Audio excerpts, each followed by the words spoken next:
great honor to be here in that hotel where we all know Michael Jackson holds his baby out of the window, right? That's a great honor. The irrelevant fact of the day. So, Christina, who are you? So he introduced me. I guess he introduced you a bit about who are you. You want to go first? Okay, I want to go first. I'm actually the VP of Business Partnerships for Cheetah Mobile. Probably most of you haven't heard of us, despite the fact that we are actually the world's third largest app developer after powerhouses like Facebook and Google. Mm-hmm. And we've been around for around 5 years now, focusing on developing our products, which is why we only started monetizing early this year. We've already been working with a lot of branding advertisers and performance advertisers. Okay. And everything we do is 100% native, which is why we're having this fireside chat now. Fireside is a good name for having the Afghanistan president in house, right? So yes, now you know why you let's call it a chat, only a casual chat. Yes. So what we try to do right now is, I bet it's the end of the year, I bet you heard of mobile advertising as a buzzword on every conference you attended this year. So that's why we try to keep it, or we want to keep it, and we will keep it, a bit more hands-on, a bit more with concrete how-to things to take away for you. If you want to get your feet wet in mobile advertising and native advertising, and this is what we try to reach in the next 15 minutes. So Cheetah Mobile, how we think at Cheetah about ad engagement, what is going on there? As I said, we've only started monetizing our traffic earlier this year. And that's because we believe that advertising should be timely, not intrusive, and relevant to the user.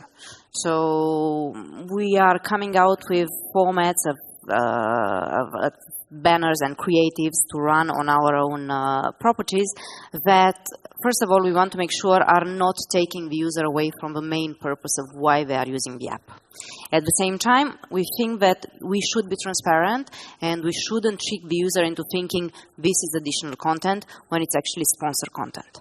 So you name it, so you name what it is without screaming it to the user. Exactly. Okay. And the most important thing is actually the data that we have behind, because for the nature of a business, being an utility app developer, we actually have access to almost full information on the users and what they are doing with their phones, what they're installing, uninstalling, how often they are using apps. So the algorithm that is powering the advertising behind takes all this into account to create user profiles. So to make sure that the advertising that we are serving are served to the right users at the right time in a non-intrusive manner. So you form groups like we heard before, also from Yamp now, like it's very much about profiling, yes. Okay. We're not going to have your private information, and I think this is valid for all publishers. At some point, we need to draw the line between what is really private and what can be used for advertising purposes. But yes, everything is about the data at the end of the day. And then the format and the message, these are the tip of the iceberg, but it's not the only thing that matters. Mm-hmm. What else then? Don't tell me about love. So what we do there is we try to integrate it a bit more deeper into the user experience, into the user journey to the app. For Lavu, as you might know, we are a dating platform. Western Europe's one of the largest in Western Europe, with 41 million registered users. By the way, real users, to mention that.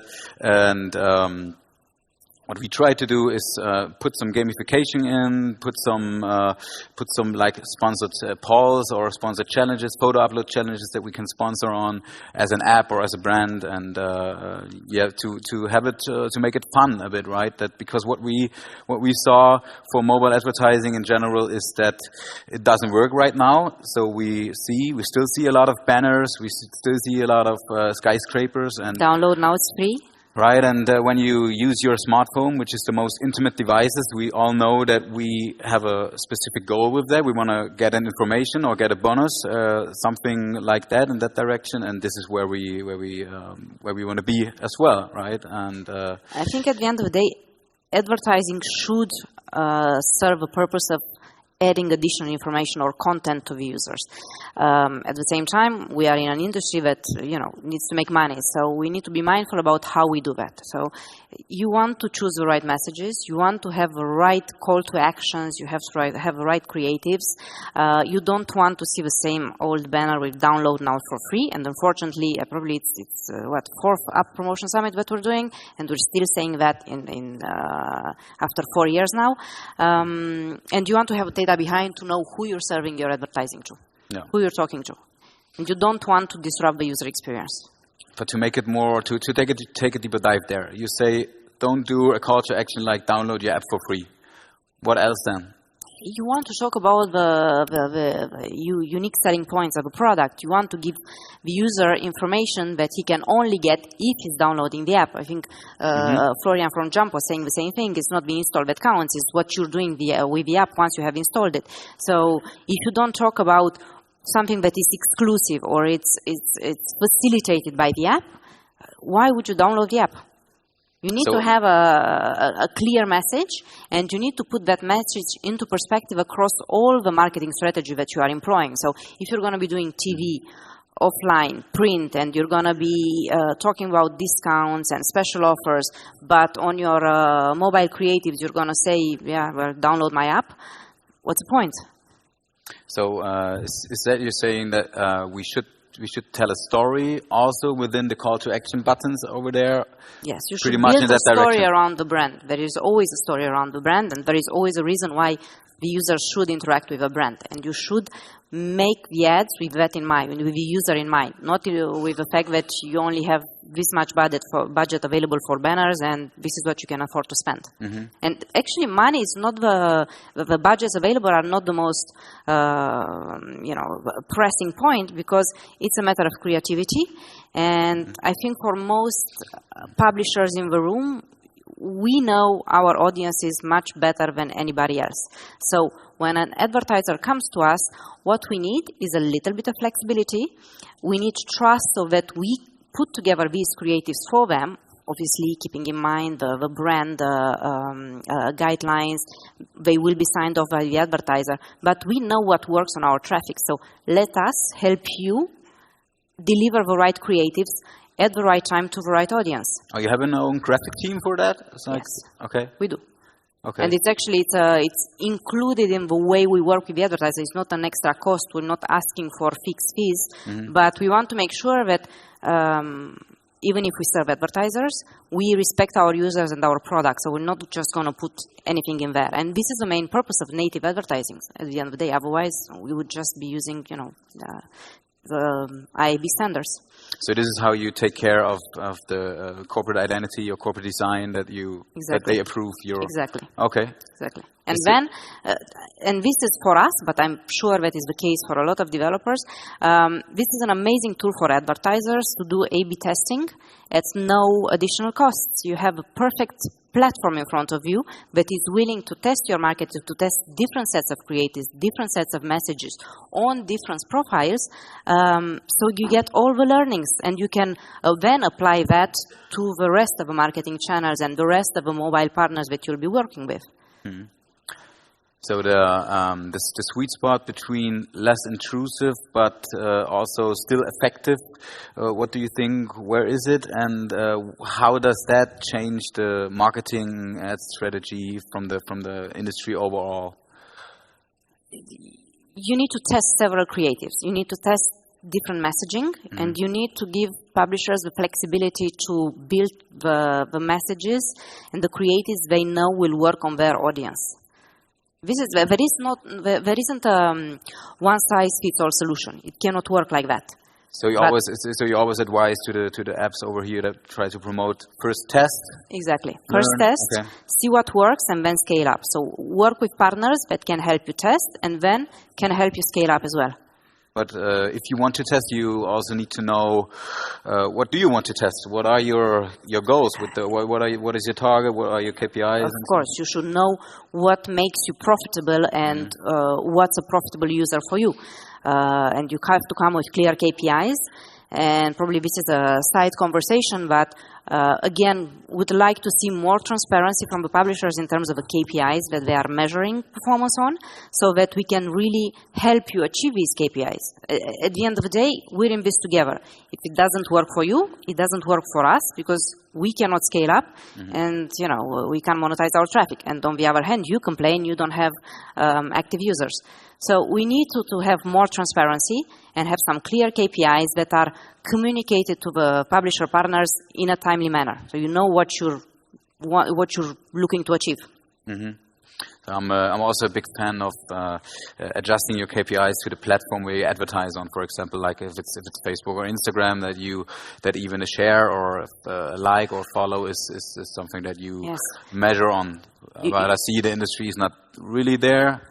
Not yet. But not yet. But, I don't think anybody can work with one set of KPIs, because every channel, first of all, is different, and then even inside the same channel between different publishers, the performance is going to be different. It doesn't mean that one user is less valuable than the other. It might mean that you need to engage with the user in a different way.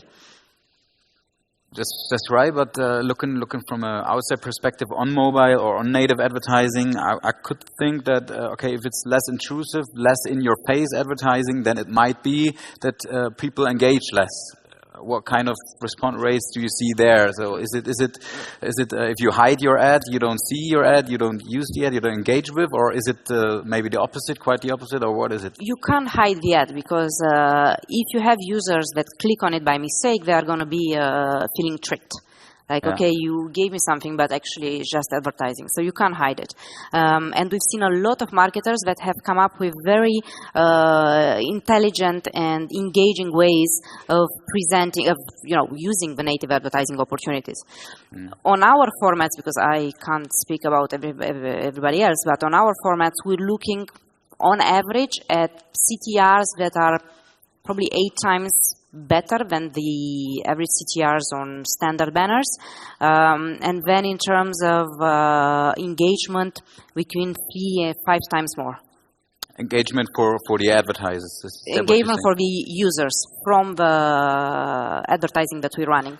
Is there any effect on in-app purchases and stuff like that? Is that what you're saying too? You're looking on average, depending again on the sector, on the application, on everything else, but you're looking at least twice more than the standard banners. Okay. Because that is I've attended the conversion conference a few weeks ago, also in Berlin, and they were talking about what happens if the user is on my page or on my site or in my app. What happens then?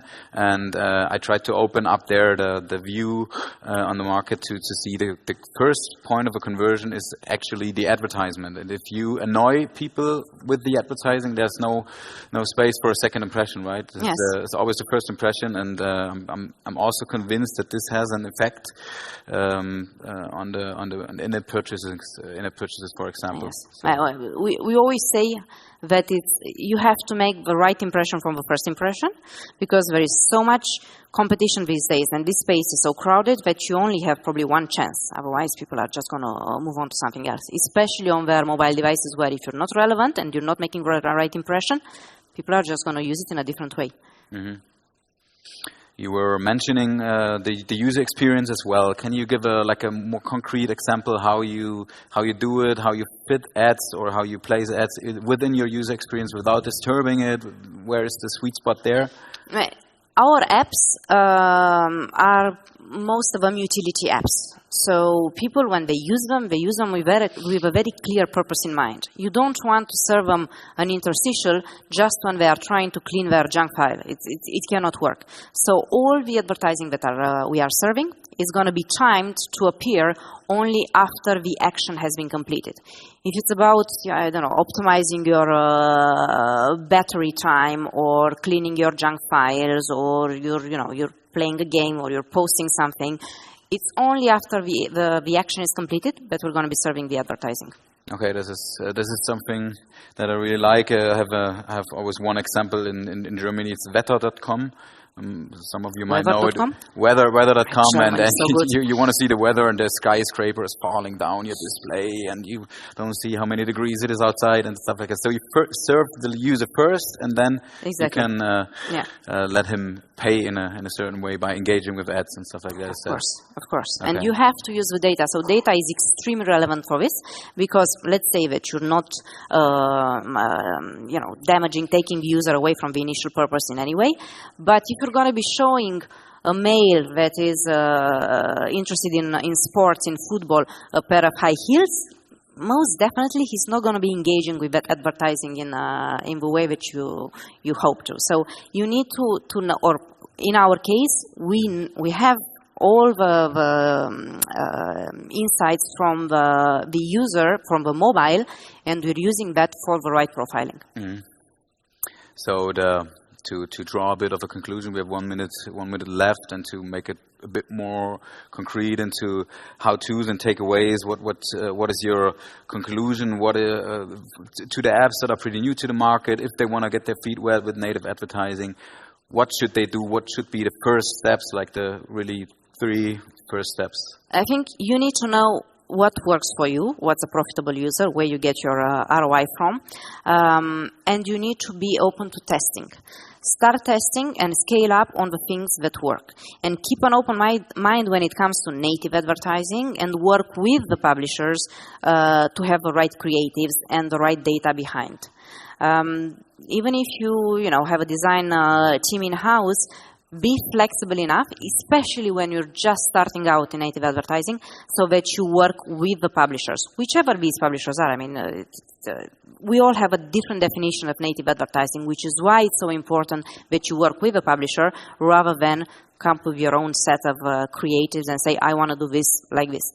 Every publisher is different, and audiences, I would say, behave differently in different environments. So you have to keep an open mind and test. Mm-hmm. Mm-hmm. So what I always, to add something to it, what I always advise to advertisers is to really also take care of where your ad is being placed, because there's nothing bigger than an emotion, and the emotion where you see that ad might last long. Like a connection that 2 people make is maybe much deeper than only a snap. And so this is something that we should take care of, and also the creatives. We also see that at Lavu. The creatives are one of the most important beside data. Yes, so, and timing. Christina, thanks so far. We are on time, right? So thanks so far. Thank you so much. I enjoyed it very much. We have 50 seconds. Well, no, we actually have a lot less than 4 questions. Yeah, but if we don't have time, here. So yeah. All right, Christina, thanks a lot. Thank you so much. Anybody, if you have any questions, have a great day. See you, Naya. Feel free.